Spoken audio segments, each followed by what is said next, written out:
Thank you all for joining KSU's Franchise Management Speaker Series for Management 4124.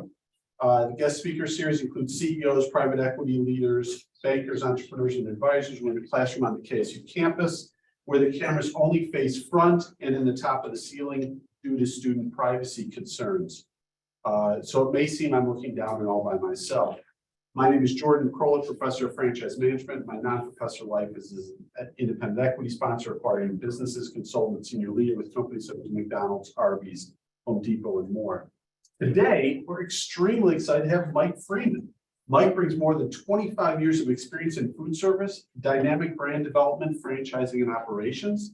In 2021, he was named Chief Brand Officer for McAlister's Deli, where he leads all aspects of brand management and strategy, including franchise and company operations, as well as marketing. Mike started out as an assistant general manager of the McAlister's Deli in Bossier City, Louisiana, and worked his way up to his previous roles of the brand's vice president of operations for over 13 years. Early in his career, he's worked for Roadhouse Grill and as an executive chef at the Rittenhouse Hotel. You bring all aspects, so it's going to be great. You're graduated of the Culinary Institute of America. What we know is CIA, but maybe some of the people in my class would think that's something else, which would also be very cool. And you studied at Penn State University. Thanks for joining us, Mike. We really appreciate it. Oh, thanks for having me, Jordan. It's my pleasure and honor to be here today. Oh, no, absolutely. You know, you've such a varied background. I think you're the first chef we've had, so that's good news. And that's got to be very, very cool. And I'd like Kaylee. Why don't you start us off? Hi, I'm Kaylee. I was wondering, I was looking at your LinkedIn account and saw all your past experiences and was wondering how you ended up with McAlister's. Yeah, it's been a long, windy road. I grew up in Philadelphia, Pennsylvania, and then up to Penn State, then out to the Culinary Institute in Hyde Park, New York. After we graduated college, I moved to Louisiana, fell in love with the great outdoors down there. I moved there originally for work. I was there with Roadhouse Grill. Roadhouse Grill had a lot of difficulties, went under overnight. The next morning, I got a recruiting call from McAlister's Deli to see if I was interested in moving into a restaurant managerial role and moving out of the kitchens. And at that time, I evaluated things, said, you know what, I'm living in the South. The kitchens here are a lot hotter than they are in Philadelphia. So I think I'll be open to some new direction, and the rest is history, they say. So I've been with McAlister's ever since. And Ben, I think you have kind of a follow-up to that. Yes, my question. Love it. My name's Ben, and my question was, what made you choose McAlister's Deli over all the other things you could have done? Yeah, obviously I went to college for a much different path, right? Passionate about cooking. Food is always at the core of what we do. But people and just loving the teaching and the passion around personal development, realizing that I could, transition and transfer some of my economical background to restaurant management and then further it into franchising and look through the lens of a entrepreneur and try to impact and influence a young brand that was expanding rapidly was attractive to me at that time. I thought, hey, what's a good mid-sized brand that's looking for a young leader who they would be willing to foster and develop? Just seemed like I had a lot of runway. So given all the brands that were available to me back in 2008, living in Louisiana, it sounded like a great opportunity. And again, being from the Northeast, anything that had deli in the title was something I felt was in my wheelhouse and attractive to me. So I figured I'd give it a go, and I just fell in love with it immediately. It's a great concept. It's sort of family centric, quality of life driven. And I'll talk a little bit more about some of my team and tenure and some of the developmental pieces along the way, but it was a perfect match for me, and just put our nose down, worked hard, and worked out. And one of our classmates, Emily, shared the question of what was the one thing that came as a surprise to you when you began your franchising journey? Yeah, so I think it was the level of law and administration that I thought I knew enough about that I didn't, and I was blessed to have great mentorship along my journey to say, here's some personal investments you need to make to better understand these things so you can better serve your system, and do it in a way that was bipartisan and do it in a way that was collaborative in nature rather than sounding like it was, more sovereign, I guess, as opposed to dictatorship. And that was received really well by our franchise community. And they embraced that sort of style and approach. And I think they were willing to learn and let me learn along the way. And I was able to work through that, learn a bunch of stuff, get really good at, Fran law and admin. And then, now I've got an opportunity to give back to them in the same capacity. So when you sign a franchise agreement, it's a long-term investment. It's like a marriage. It's a 20-year plus engagement that it's a long road. And when you can identify talent young and you can identify a brand that you think you can mature with, it was a really good match. And our franchisees took it upon themselves to coach and, get me up to speed. And now I get an opportunity to give back from our parent company to them. And so, there's a lot of brands that focus. Mm-hmm. What would you say the special sauce of McAlister's is? What makes you all different? What makes you very, very special in the market today? Yeah, I'll say that, 10 years ago, I would have told you it was our service model. And by that, I mean just the extra touch, the little something extras that our brand and team members would give to people. Most people, most commonly consider that a gift from somebody like a Chick-fil-A, right? Where you're community laden, you talk about the service model and just that extra touch point with family and whatnot coming into your building. I'll tell you that, service has evolved for us over that 10-year span into more of convenience and frictionless convenience, even to double click on it one extra step. And by that, I mean meeting the guest where they want to be met. So service and hospitality is at the core of everything we do. Obviously, our food is great and we're very, very proud of all the products we serve. We're differentiated by the beautiful teacup that's sitting on Jordan's desk right now that, is Southern hospitality laden, but community driven. So, sweet tea, we're blessed to say we're a restaurant concept that primarily is identifiable by a beverage, which a lot of concepts in the restaurant space aren't able to say. So that's sort of the core and the sun for our universe, if you will. But as we've evolved and the brand has matured over time, convenience and being able to meet that guest that if you want to order from the table, if you want to order curbside, if you want to order through the app, if you want to go through catering, pickup window, all these different things. I think that's what's really different about our brand and everybody else is that we're pretty defensible on almost anything, especially through COVID. So things like that pop up. We were scrappy, and Mother Nature is, the necessity of all inventions sometimes. So we had a lot. We may have frozen, maybe frozen a little bit here. Hear me? We can now. Welcome All back. right. Don't know what happened. Think we're good. It's called technology. Before you joined, we spent 20 minutes with IT trying to get technology to work. Got it. Our best time saver and our best time waster. Well, I don't know where we dropped off, but I was saying that service, hospitality, and convenience were really our differentiating marketplace factors today.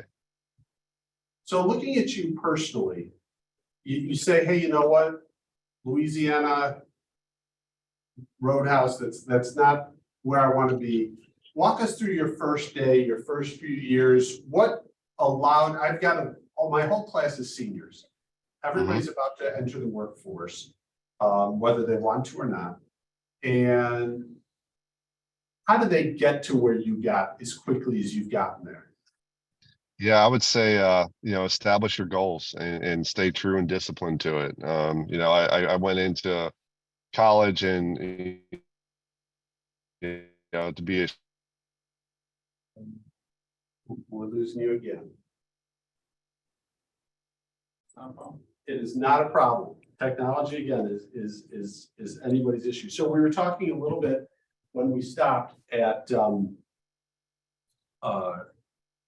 basically you decided, how did you progress through what do you think were the keys to it, and then how did you do it so quickly?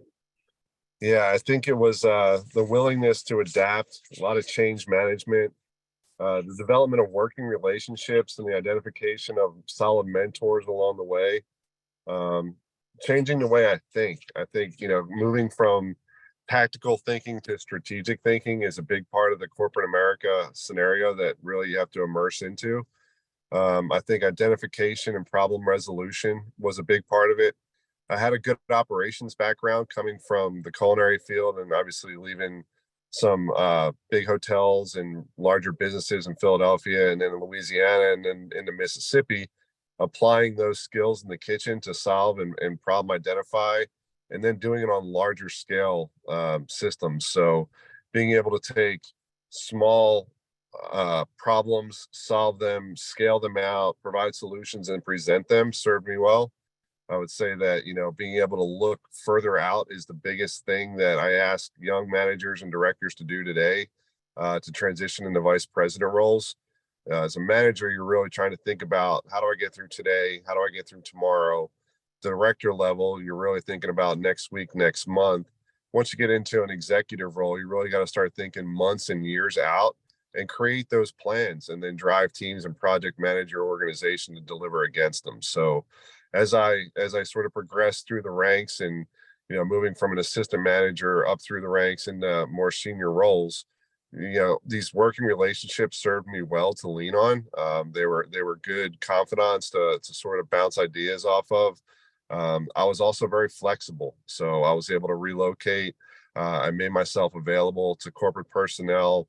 I lent myself to stretch goals. My willingness to travel was well received. So just making myself available, keeping myself visible, and looking to solve large problems that most people didn't want to move towards or work on. I took control of that situation and worked until I saw finality. And I think that's really what sort of bounced my career upward. No, there's so much there. And first of all, I love your talk about tactical and strategic. And while there's a lot of strategic chefs who are now owners of multiple concepts and that type of thing, being a chef is a very tactical job. I mean, Yeah. create a recipe, follow that recipe, and the make sure everything is running. I mean, the tactics are so crazy because you have 10 different things going, but it's not a tremendously what I would call a strategic job. And being able to switch from that, what allowed you to do that? I mean, that's a totally different trade. Yeah, so I would say the economics and the layover of Unilevel X. So realizing that food cost was sort of one leaf on one branch of the entire tree of profitability and Unilevel economics, that sort of skill does translate, and then it evolves into P&L management. And once you understand Unilevel economics, overall business model starts to synthesize for you, and then you can start to teach people how to do that. That creates an incredible amount of value for people that are entering a system. Oftentimes in franchising, people are spending their life savings on a model that they expect to have ultimate support and a lot of confidence in. Understanding that from every different perspective and level within the organization was something that I always held near and dear. So starting out at almost the very bottom and ascending through the ranks, each time I moved up one layer, if you will, I was just soaking up information. I was learning from my predecessors. Negative proof points were just as valuable to me as positive ones. Here's what you shouldn't do. Those were learnings that were key for me as well, that you don't want to repeat the same errors twice. So those were things that I just sort of always leaned on as basic principles. And then every time I was given a new challenge, I just literally went after it with tenacity and figured it out. But literally you need to layer up each time. And without that foundational base knowledge of any sort of brand, job, career path, it makes it more difficult. So having that institutional knowledge served me well along the way. And every day I was getting more and more complex problems to tear apart. And, I went into the whole organization, with those goals I was talking about setting. I wanted to, for whatever reason, growing up, like seeing that billion served marker on the McDonald's sign always jumped off me. I'm like, why does such a huge brand care so much about that? Not only was it about reach, but like the word billion sort of resonated with me. And I set a goal that I wanted to work in corporate America because I craved culture, or craved structure and culture. But then I also wanted to work in a massive brand. And then I wanted to lead a massive brand as I kept ascending. So $1 billion brand was something that I wanted to go after and run. And this year I'm going to achieve that. It'll be a $1 billion company at McAlister's Deli this year. And I say that, and it's like, it's not just the revenue and the size, but it's also the tenure. This will be my 15th year at McAlister's Deli. People have invested in me, and I wanted the opportunity to give back to the system, the people that invested their time in me. And I wanted to show them that that time wasn't wasted and for naught. I always look through the lens of our franchisee dollar. I treat any decision making tree that I approach is through the lens of a franchisee saying, if this was their dollar, what would I do with it? And I learned that along the way. That wasn't something I sort of just came into the business, started to take a look at. It was, I had to listen and listen very attentively to our franchise community, our corporate leadership. And then as you evolve your sort of leadership style and your skills, you never forget some things. And that was one of them. So $1 billion company, I wanted to be with a company for over 10 years, reach that goal. And now it's about giving back and identifying, the next tier of leaders that are going to replace me someday. And I embrace that and I challenge that. And I definitely want to see more of it on a daily basis. For me, I used to come to work saying, I want to blow away a P&L. I want to make the most money on the planet for the organization, for me, myself, everybody else. But now it's seeing those first round draft picks, if you will, that now become and mature into starting franchise quarterbacks. That's where the real reward is for me. And I think that goes to the teacher at heart and the coach that I sort of identify as. But if you can sort of look through that lens and approach your business and your work with good work ethic and a style that is open-minded and accessible at all times, that in today's workplace, that's invaluable. Employers are looking for those sort of things. They're saying, those are the people that I want to embrace, keep in the stable for a long time and invest my time in coaching up. I think that's so critical. And I love the idea of being a teacher, because the good news is next semester you could come co-teach with me. I'll be happy to anytime. But in all reality, what I really enjoyed of what you just shared was the thing that we talk about almost every day, and I think my class is tired of it, which is for a franchisee, it's following the money. To understand a unit P&L, you don't buy new Teslas with sales. You buy new Teslas with cash in your pocket. And understanding how dollars flow through a business is something I think my class is tired of me talking about, but it's good when it's sometimes backed up by a successful leader such as yourself. I want to turn this over to talk a little bit more about the company for the next few minutes. And I kind of want to start in that you just came through as challenging or interesting at a time as possible. And Brianna Smith, I'd love for you to share kind of the question that you shared before. Hello, my name is Brianna. I asked how the company adjusts during the pandemic. Yeah, this is where the great news about our brand is that we had made some investments. I guess 2018 we started looking large scale into the digital realm, and digital translated into the pandemic in a way that no one could foresee coming. Timing was key for us, that we were able to launch a new app, which through the app, I was able to launch those convenience channels. And by convenience channels, things like that curbside service made our brand almost bulletproof, where we could serve a consumer outside the four walls. We got creative with our marketing. We installed pickup windows, or we took the POSs outside. But I'll tell you that all those things said, and saying that, hey, we didn't close our doors and we took care of our people, that was the core. Making sure that our people felt valued during the whole thing. We saw mass layoffs. We saw companies going under. We saw doors shuttering. And we offered a place of sanctuary for our team members and our staff. And we did everything we possibly could to keep as many stores open in as many markets as possible. I think at that time we were just about at 450 stores across the country.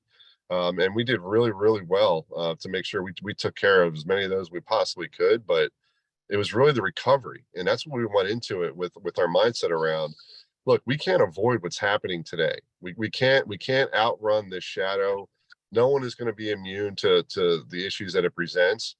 But what we can do is create and carve out a competitive advantage here to where we want to recover first. And if you think about, just like anything else with setting goals, the biggest thing in business and franchising is sort of the leapfrog of success that we've had has been predicated on beginning with the end in mind. And this was no different for us. It was thinking about how are we going to recover the first and carve out that advantage and then hold on to that market and wallet share from a consumer was not to close. Like it was, hey, we don't want to have to recover. We don't want to have to spend dollars trying to tell people we're back open and we're back up and running. So we maintained, and business continuity was at the core of that. To answer your question, not having an issue was the best solution to dealing with the issue. That's sort of the approach we took was, hey, if we keep our people in place and we don't have to reopen the doors, retrain staff, have poor experiences for everybody upon reentry, we're going to be well positioned in the marketplace to recover fast. And given our franchise depth and their sort of infrastructure they have in place, basically across our entire system, we knew that it was going to be at some point a recovery, and we just wanted to be at the tip of the spear when that occurred. So we took those steps. We leveraged our digital investments. We were able to reach our consumer in a place that was safe and courteous, and we got a lot of good credit for that. And then on the backside of this, we were able to say, hey, we treated our people well. Our people didn't leave us, and we were able to rebound and excel quickly. So I think at the core of what we did was just treat our people the way we would want to be treated. And literally we modeled that service profit chain. And if you're not familiar, it's just treating your people the way you want your people to treat your guests. And that paid off like we couldn't believe. So we were very, very grateful for the staff that we have. We were grateful that they were patient with us, and our consumers followed suit. And we're still riding some of the benefits of what we were able to deliver even during the pandemic, which was great to see. That's very true. I kind of want to talk a little bit about franchisees, and I'm going to use one of my students' questions. Hey, Bryce, I'd love for you to talk about the advertising question you have, but I'd love to have it more in terms of advertising for franchisees. So my question was, A little louder. what kind of advertising campaigns do you think are most effective? Like what do you see the most returns off of, especially like, in the last 20 years, like advertising has changed a lot. I mean, it's always shifting, but like, what do you think you've seen the most recent shift towards today? And Mike, I'd love for you to kind of talk about this at two lenses. As I feel that you have two customers. One customer is your franchisees and getting franchisees to join the system, and one customer is the end customer, the person who's buying the food and the products in the stores. Yep. So alluded to unit level economics earlier, and by that, you can really lump in your ad fund contributions, right? Like if you're owning the business, most large scale companies will require a franchisee to contribute to a national fund that the company and franchisor then spends on their behalf to increase the value of the overall brand. So we are stewards of those dollars that are contributed to our total fund from our franchisees. That's part of what you sign up for on your franchise agreement with just about any franchised organization. I'll tell you that what we have learned is to stretch the dollar furthest.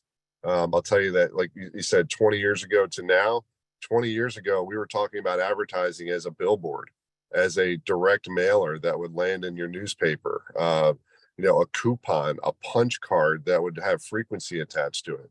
Now it's all about loyalty, and not just loyalty and frequency, but it's really about the lifetime value of that consumer. And like, it's not a short term, I'm giving somebody a $5 discount on a $10 meal. It's, did I capture somebody for the life cycle that they would actually be in my market and be a possible guest at McAlister's Deli?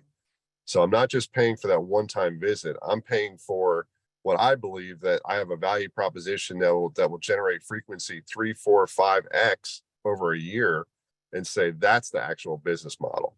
And I'll tell you that what we found is that our super users that comprise about 35% of our entire rewards and loyalty program, it's a massive number that is not even just 2 or 3 or 4 visits a year. It's like 15, 16, 17 visits a year. It's that consumer lifetime value portion of the marketing piece that really gets everyone excited about your dollar stretches further. So I am protecting that investment from our franchisee. It reaches more consumers in a meaningful way with compelling offers that drive more frequency to the store. So there's intrinsic value in this sort of world space that we're all living in that I want to contextually market to you specifically. I don't want to send Jordan an offer for a free tea at 3 o'clock in the afternoon, because now I've learned through his tendencies that Jordan likes to drink a Coke at 5 o'clock on doing interviews and bringing people into the classroom. So I'm going to send Jordan a Coke offer instead of the tea offer, so to speak. Those are learnings and artificial intelligence and machine learning that are taking place today. You hear a lot about it on things like Facebook and social media, and hey, we all talk about it being a little bit creepy, and hey, I can't believe they know this about me or that or whatnot.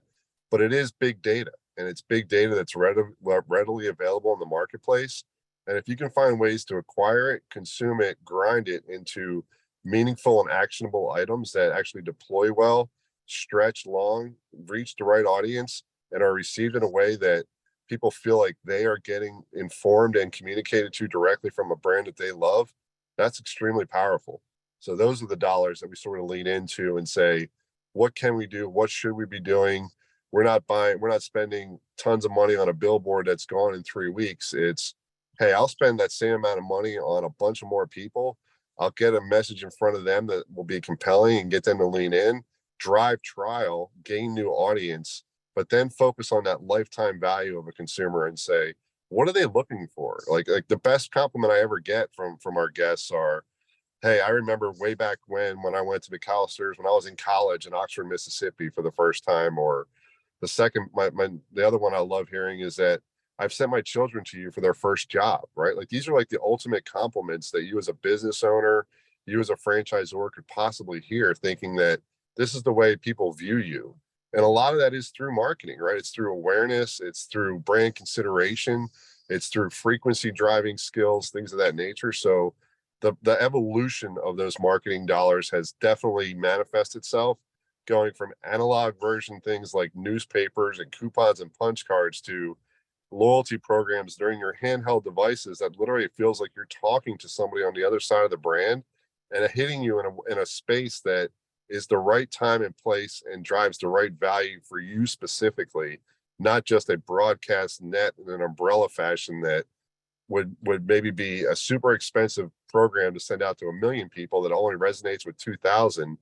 I'm sending just one-to-one dollar for you for what you tell me you like, and that's what we're coming back to you with. So it's really, really powerful stuff. It gets a little scary sometimes when you look at it and say, wow, like if I can do this, who can do what with my information, right? But at the same time, responsibly stewarding the brand and doing things that make your franchisees feel like you're protecting their investment and not reducing their profitability, but you're boosting top line revenue and increasing their flow through and EBITDA.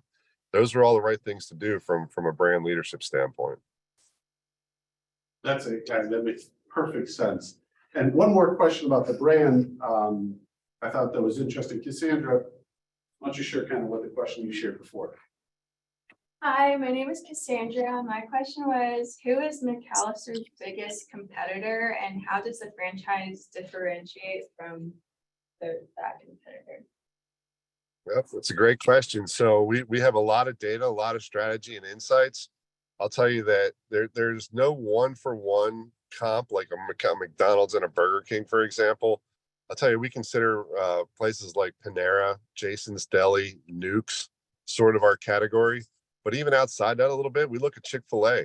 We look at more QSR space now than I ever have before, given the app attributes, given technology, given frequency, and coming out of COVID, the QSR success rate they had, they did come in and pick up some market and wallet share from a lot of other brands. I can't really compare myself one-to-one to a publicly traded company and a report out like a Panera, given their size and cap space, but I do look at them from a menu development standpoint, tendencies, launch and rollouts, things of that nature, and say, you know, what kind of carve out are they attempting to achieve, and is that something that we should consider or something that we definitely considered and moved away from earlier? But you know, market share, wallet share, expansion rate, growth of your brand, these are all things that you want to compare yourselves against bigger and better players so that they're stretch goals. I wouldn't want to compare myself against a smaller organization, a smaller brand that, you know, may not have the same capabilities as we do.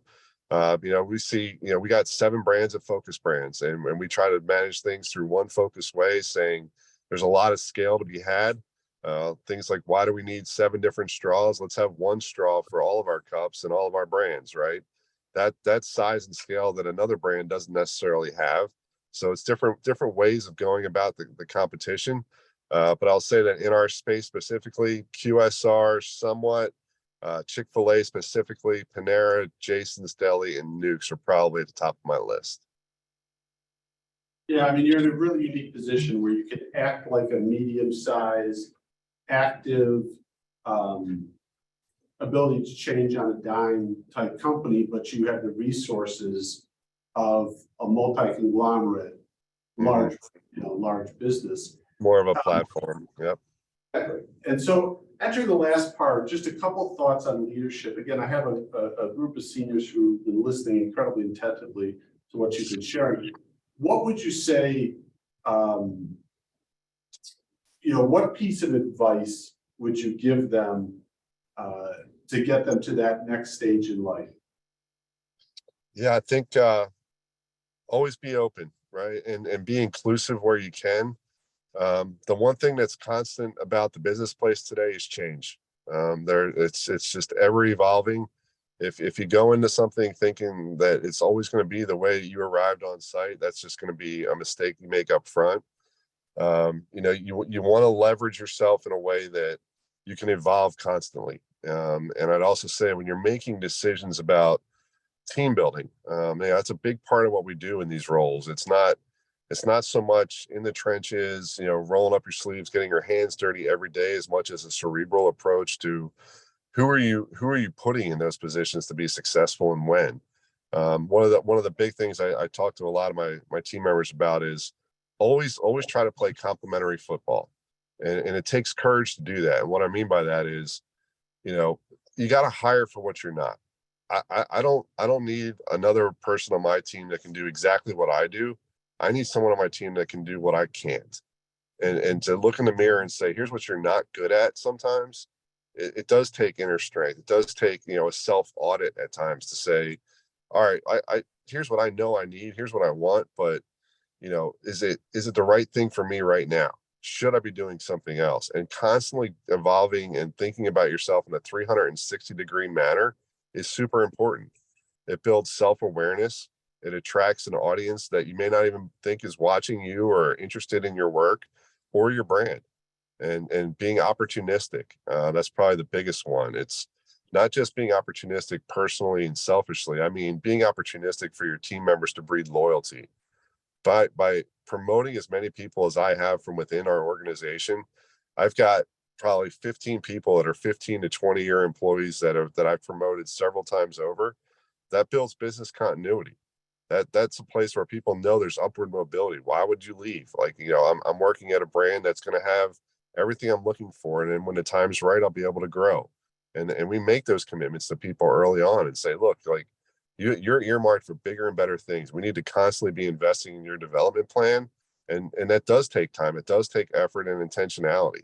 But if you approach things in a people first manner and think about not just your opportunity, but theirs, breed loyalty along the way, you're going to be successful as long as you're open and honest with everybody. It's not always sunshine and rainbows. You don't always hear what you want to.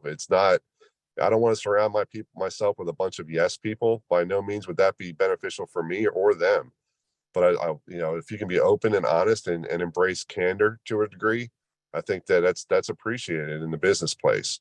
I just want people to be direct and clear with me from a leadership standpoint. And that's what my people expect from me.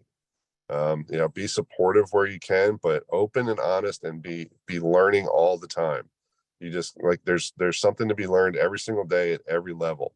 I learned something this morning I didn't know, and I'll be able to use it tomorrow at the workplace. You just have to listen attentively. That's one of the biggest things I can offer everyone today is the higher up you ascend through an organization, the more attentively you can listen to each and every single word and then reflect on it at the end of your day. That's what really builds my mental mise en place for how I approach the next day at the workplace. I love it. I truly do. And thank you so much for dealing with the technology challenges. No problem. Still being around and taking some time out of your day, which I'm sure is crazy busy. All good. To spend a couple minutes with the class. And you've made a difference, and it's truly appreciated. And Happy so, to come back anytime. And I hope you all are enjoying some McAlister's on campus and get some. it's just downstairs. You're the only one in the building. So it's either you or a Zagnut bar from the candy machine. And you're a lot better than that. Well, we definitely appreciate the business and the support, and we're happy to be there on campus to serve y'all. Well, thanks again. Be Thank you so well. much for your time. All right, everyone. Happy to come back anytime. Have a great time this weekend. See y'all. Be well.